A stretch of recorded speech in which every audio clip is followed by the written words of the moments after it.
Arrivé dans l'inconnu, le soleil se couche à l'horizon, peignant le ciel de nuances d'orange et de violet, alors que l'avion traverse des nuages épars. À l'intérieur de l'appareil, rires et conversations animées remplissent l'air. Émilie, une jeune femme aux cheveux bruns et au sourire facile, tient la main de son petit ami, Liam. À côté d'elle, Tieta, leur petit pincher, est confortablement niché sur ses genoux. « Je n'arrive pas à croire que nous faisons enfin ce voyage », s'exclame Émilie, les yeux brillants d'excitation. « Ça va être incroyable. Juste nous et l'aventure », répond Liam en caressant doucement la tête de Tieta. Leurs amis sont répartis dans l'avion, partageant des collations et prenant des selfies. Aarav et Priya, le couple indien, discutent avec enthousiasme des endroits qu'ils veulent visiter.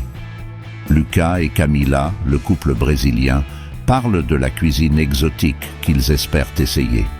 Matteo et Sofia, d'Espagne, sont occupés à organiser des playlists pour le voyage. Émilie et Julien, le couple français, feuillettent un guide de voyage. Ethan et Anania, tous deux célibataires et prêts pour l'aventure, rient d'une blague interne.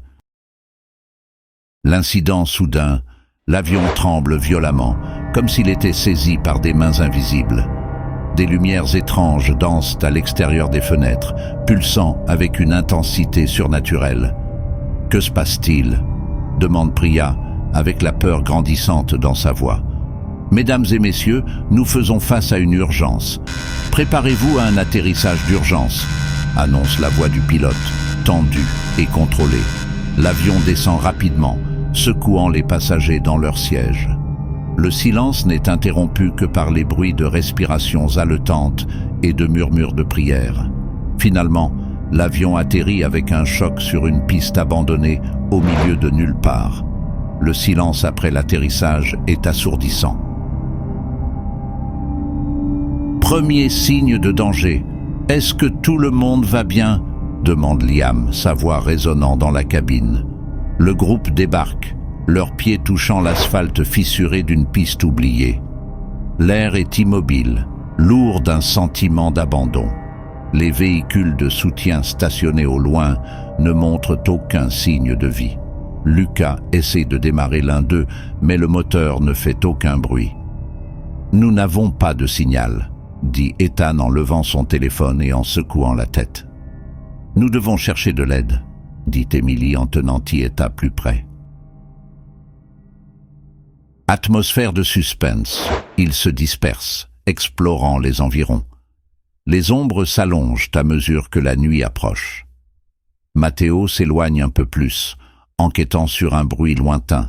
« Matteo, où vas-tu » crie Sofia, mais seul le silence répond. Le groupe se rassemble rapidement en réalisant l'absence de Matteo.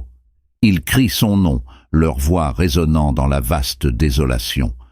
L'obscurité se referme autour d'eux, apportant avec elle un sentiment croissant de terreur. Le premier indice. Là, Aarav pointe un bâtiment au loin, ses fenêtres brisées et ses murs couverts de vignes. Le groupe se dirige vers là-bas, leurs lampes de poche illuminant le chemin. En entrant, la sensation d'être observé est presque palpable. Les murs tachés et les couloirs poussiéreux semblent cacher des secrets oubliés depuis longtemps. « Regardez ça !» dit Julien en levant une vieille carte jaunie d'une table. Les notes griffonnées sur la carte suggèrent l'existence d'une installation militaire utilisée pour des expériences secrètes.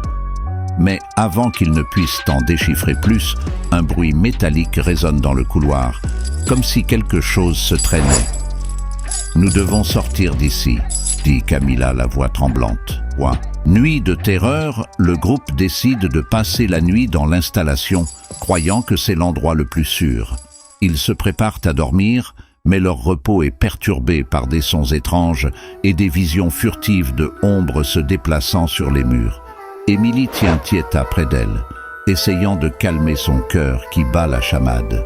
Les amis se relaient pour monter la garde, mais le sentiment de danger imminent ne les quitte jamais. Au fur et à mesure que la nuit avance, un bruit aigu et perçant réveille tout le monde. Une porte au fond s'ouvre lentement, grinçant comme si elle n'avait pas été déplacée depuis des décennies. La tension dans l'air est palpable. Chaque respiration semble être un écho de peur. Puis, la vision d'une silhouette sombre au bout du couloir glace le sang de tout le monde. Les faisceaux de lumière des lampes de poche clignotent et s'éteignent, laissant le groupe dans l'obscurité totale, piégé dans un endroit où la terreur est la seule certitude. La silhouette disparaît, et le bruit de pas précipités résonne, suggérant que quelque chose ou quelqu'un est sur le point de les trouver.